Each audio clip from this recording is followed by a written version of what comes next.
Bonjour, bienvenue dans Un Petit Thé avec nous, le podcast qui vous parle de thé. Je suis avec Alexandra. Bonjour. Et aujourd'hui, nous allons vous proposer un épisode dédié à la consommation de thé en lien avec la pratique du sport. Et je te propose de commencer par rappeler les bienfaits du thé. Alors, on a déjà vu les bienfaits du thé plusieurs fois et notamment ce que le thé contient, mais on va faire un petit rappel parce que c'est important pour comprendre tout ce qu'on va dire dans la suite de l'épisode. Donc on sait que le thé contient des tanins qu'on appelle aussi des polyphénols qui possèdent une action antioxydante. Et grâce à cette action antioxydante, ils vont permettre de lutter contre la formation des radicaux libres qui causent le vieillissement prématuré des cellules et l'apparition de certaines maladies chroniques. Alors, il faut savoir que les antioxydants présents dans le thé sont 4 fois plus puissants que la vitamine C et E. Un petit détail également, les 85% des antioxydants sont libérés dans les 3 à 5 premières minutes d'infusion. Alors, le thé contient également de nombreuses vitamines et minéraux, des oligo-éléments, tous sont pleins de bienfaits pour le corps, que l'on soit sportif ou non. On recommande d'ailleurs 3 à 4 tasses par jour pour bénéficier de ces bienfaits. Et la médecine traditionnelle chinoise recommande d'ailleurs 3 tasses de thé par jour pour être en bonne santé. Faites juste attention si vous avez des problèmes d'anémie. Voilà, donc tous ces bienfaits-là, ils sont avérés, quelles que soient les personnes, que vous soyez sportif ou pas. Maintenant, on va voir plus en détail l'intérêt du thé quand on fait du sport. Et oui, justement, parce que quand on est sportif, est-ce que le thé a des bienfaits particuliers ? Oui, il en a plusieurs. Alors, avant de commencer là-dessus, d'une manière générale, il est très important de boire avant, pendant et après une séance de sport. Parce que la déshydratation peut vous donner des crampes, augmenter la fatigue et réduire vos performances. Donc, buvez de l'eau en priorité, mais c'est là qu'intervient le thé. Vous pouvez en boire avant ou après une séance de sport. Donc, le thé, il désaltère et il dynamise. Il peut améliorer le potentiel physique grâce à sa teneur justement élevée en vitamines et oligo-éléments dont je parlais tout à l'heure. Il favorise la concentration et aide à la motivation. Il aide aussi à renforcer les défenses immunitaires, ce qui intéresse en général les sportifs parce qu'ils souhaitent rester en bonne santé toute l'année pour leur pratique sportive. Et alors, dans le thé, la théine, la caféine, dans tout ça, ça joue quel rôle ? Alors, on a aussi déjà vu que la caféine présente dans le thé, qui est la même chose que la théine, on a déjà vu que caféine et théine sont en réalité la même molécule, c'est juste qu'elles ont été découvertes à des moments différents. Mais voilà, cette caféine, elle aide à améliorer les performances sportives et notamment pour les sports d'endurance. Cette caféine, en fait, elle va permettre de maintenir son allure plus longtemps. Et d'accord, alors est-ce que le thé présente d'autres avantages pour le sport ?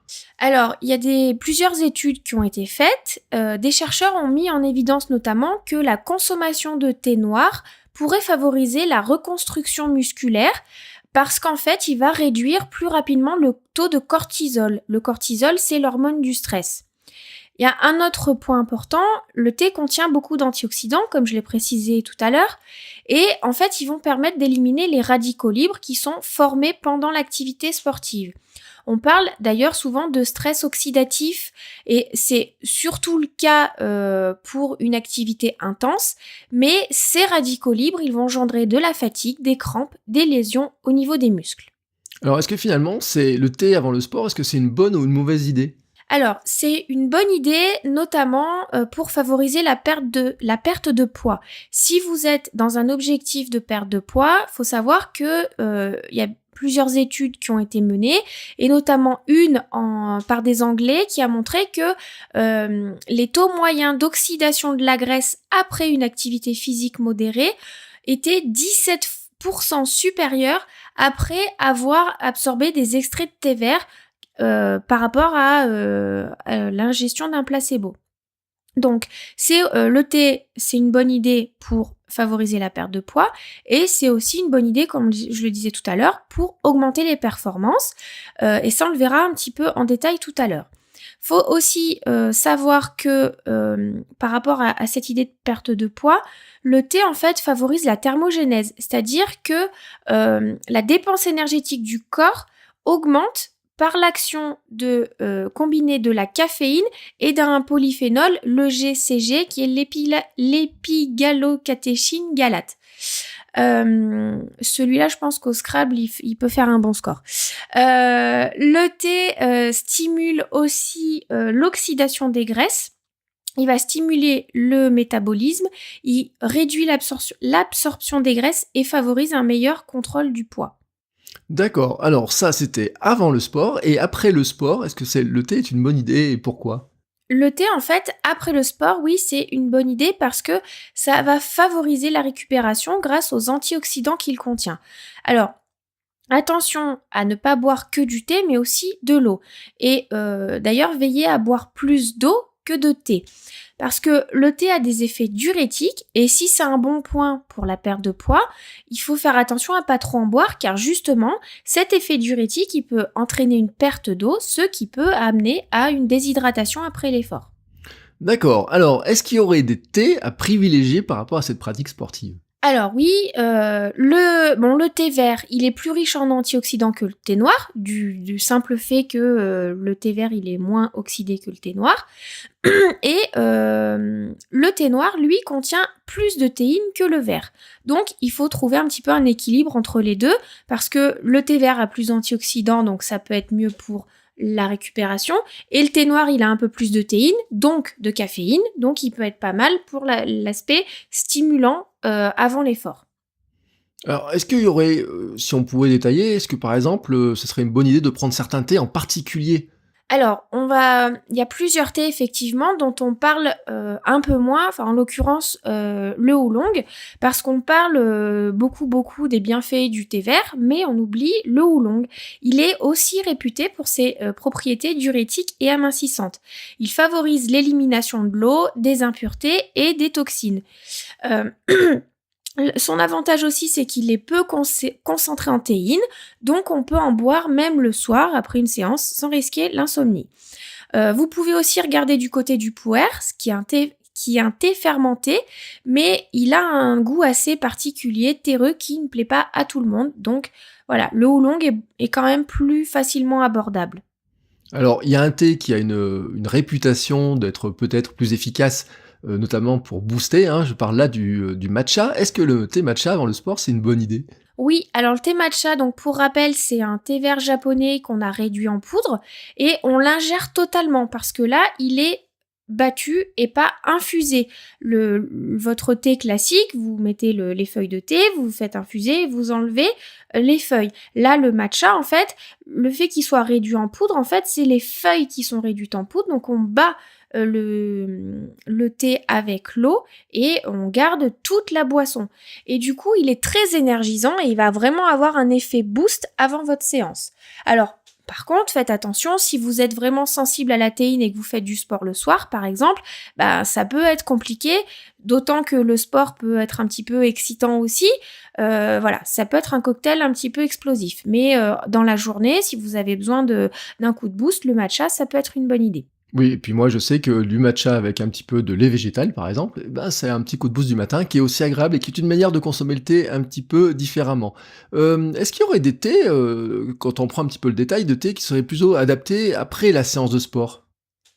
Oui, alors je voulais juste finir par rapport au matcha. En fait, il contribue aussi activement à la perte de poids et lui aussi, il va permettre d'augmenter les performances. Du fait qu'il soit vraiment énergisant, il va être très riche en théine, donc on a l'effet vraiment booster.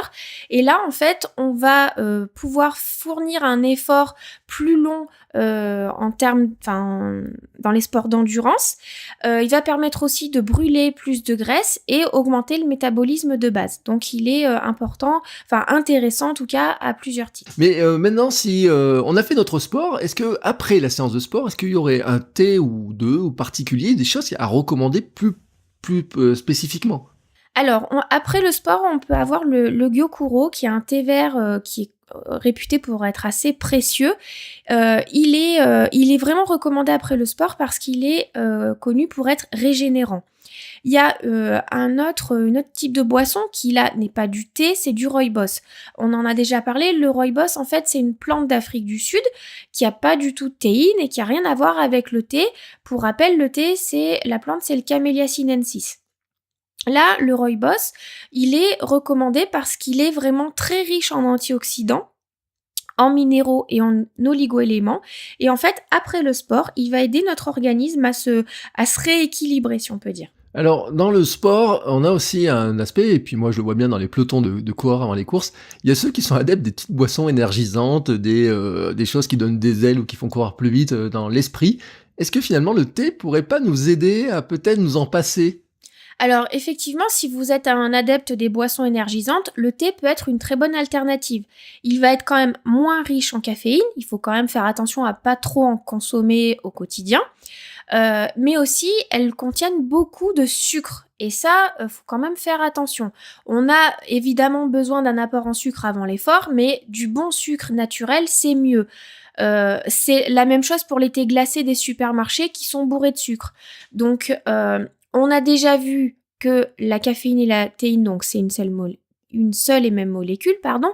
Mais dans les faits, la théine, elle est plus stimulante et elle a un effet plus long sur l'organisme, contrairement à la caféine qui a un effet excitant et bref. Donc, le thé peut être vraiment une bonne alternative et vous offrir un effet plus long. Donc, si vous avez une séance de sport qui est un peu longue, ben ça peut être une bonne idée. Alors, on va aller un petit peu dans le détail d'ailleurs, parce que tu vas proposer une boisson d'effort ou de récupération et ou, hein, je sais pas, à base de thé finalement, que je dois dire, moi c'est une recette que j'ai testée parce que je le prends dans mes séances de course et j'ai pris notamment pour mon marathon. C'était ce que j'avais en partie dans ma gourde, hein, on va dire. Qu'est-ce que tu mettrais dans une boisson d'effort ou de récupération alors? Bah, en fait, la boisson d'effort enfin, c'est une boisson qu'on appelle isotonique. Bon, j'invente rien, hein, elle est utilisée de nombreux sportifs. On met 1 litre de thé, donc vous choisissez le thé de votre choix, nature ou parfumé. Essayez quand même de prendre un thé qui soit quand même de qualité, en grande feuille, plutôt que du sachet avec des poussières de thé, parce que ben, vous aurez plus de bienfaits avec des grandes feuilles. Et privilégiez plutôt le thé vert qui va contenir plus d'antioxydants, mais comme on le disait tout à l'heure, ça peut être un équilibre entre thé vert et thé noir. Donc à vous de voir ce que vous voulez faire. Ajoutez une pincée de sel parce que le sel, on en a besoin vu que quand on fait du sport, on transpire. Donc après, on a besoin de refaire ses apports en sel. Donc c'est important de mettre une pincée de sel, une cuillère de jus de citron et du miel d'acacia. Alors, vous pouvez varier entre 30 et 80 grammes suivant l'effort que vous allez faire. Quand vous êtes sur 30 grammes, vous allez être plus sur une boisson un peu désaltérante. Quand vous êtes plus sur 80 grammes, vous allez vraiment accentuer sur un apport en glucides pour un effort plus long. Donc ça, c'était pour la boisson d'effort. Alors pour le miel, effectivement, d'ailleurs, c'est vraiment pas le sujet d'aujourd'hui, mais quand j'avais fait des recherches, moi, j'ai constaté qu'il y a des gens d'ailleurs qui donnaient des différences de miel et qui avaient essayé avec des différents miels suivant si c'était des fleurs de l'acacia, etc. Soi-disant, il y a des vertus différentes. Moi, j'ai pas testé. Je pense aussi qu'il y a une question de goût, de chacun doit tester. C'est comme le thé finalement, ou les différents types de thé, même si c'est la même plante à la base, il y a des bienfaits qui peuvent un peu varier. C'est comme aussi, je sais pas, si on prend de la menthe, de la verveine, ou de l'ortie, ou de la marjolaine ou quoi, chaque plante va avoir ses bienfaits. Et vu que le miel, il provient des arbres, des fleurs, etc., on va retrouver ces bienfaits-là. Donc effectivement, que ce soit du miel d'acacia, du miel de forêt, de châtaignier ou quoi, ils vont tous avoir leurs bienfaits, le miel de thym, etc. Mais aussi, ils vont avoir des goûts différents. C'est sûr qu'un miel d'acacia va être beaucoup plus doux qu'un miel de forêt ou de châtaignier qui, là, sont un peu quand même costauds. Donc voilà, le miel d'acacia ou un miel toute fleur ou des choses comme ça peut être pas mal dans ce cadre-là. Et si on reprend cette boisson, alors là tu nous as donné la recette d'une boisson isotonique, et si maintenant on l'adaptait finalement pour la récupération, est-ce qu'il faudrait changer quelque chose dedans, ou est-ce qu'on peut prendre la même? Alors, pour la récupération, en fait, bon, souvent, on fait du sport plutôt le soir après le travail. Donc du coup, dans ce cas-là, moi je vous conseille plutôt de vous faire une tasse de rooibos avec du miel ou du sirop d'agave, parce que on a vu tout à l'heure tous les bienfaits du rooibos pour la récupération, et en ajoutant du miel ou du sirop d'agave, vous avez quand même du bon sucre plutôt que du sucre raffiné, et un minimum d'apport en glucides pour reconstruire vos réserves après l'effort. Voilà. Alors, je crois aussi qu'il est important quand même de préciser, et ça faut le dire aussi, c'est que il faut veiller quand même à bien préparer son thé pour obtenir des bienfaits, parce que sinon, bon, les bienfaits qu'on attend, ils sont peut-être pas si présents. Ouais, en fait, comme toujours, faut faire attention à comment on prépare son thé, notamment, la température et la durée d'infusion qui vont avoir beaucoup d'importance sur les bienfaits obtenus. Donc toujours, les mêmes choses, on fait pas trop chauffer son eau parce que sinon, dans le cadre du thé vert, par exemple, on va brûler les feuilles et au-delà des bienfaits, il sera trop amer, donc il sera pas bon. Il y a vraiment tous ces paramètres à prendre en compte. Donc voilà, si vous préparez un thé vert, rappelez-vous de ma petite astuce. Si vous n'avez pas de bouilleur à température variable, c'est 1/3 d'eau à température ambiante directement sur les feuilles, dans la tasse, dans votre gourde, et ensuite 2/3 d'eau chaude. Et comme ça, vous brûlerez pas les feuilles, il sera pas amer. Voilà. Et du coup, vous aurez aussi tous les bienfaits. Faut aussi veiller à boire assez, rapidement après avoir bu votre thé, une quantité d'eau plate au moins équivalente. Parce qu'en fait, si vous buvez que du thé, les toxines libérées pourront pas être éliminées correctement. Alors sur cet aspect-là, j'ai pas trouvé vraiment de détails, de confirmation d'études scientifiques, etc.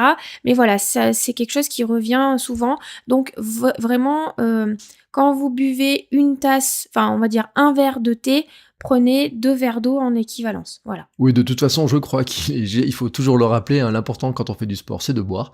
Moi, j'avais lu des choses en me disant il faut pas boire de thé avant le sport parce que ça déshydrate ou je sais pas quoi, mais en fin de compte, il n'y a pas d'avis vraiment partagé dessus. Par contre, la vraie constante, c'est qu'il faut boire, boire, boire, hein. On élimine énormément d'eau quand on fait du sport, et c'est vraiment un élément qui est important à prendre en compte. Ouais, et du coup, pendant votre séance, privilégiez plutôt quand même l'eau.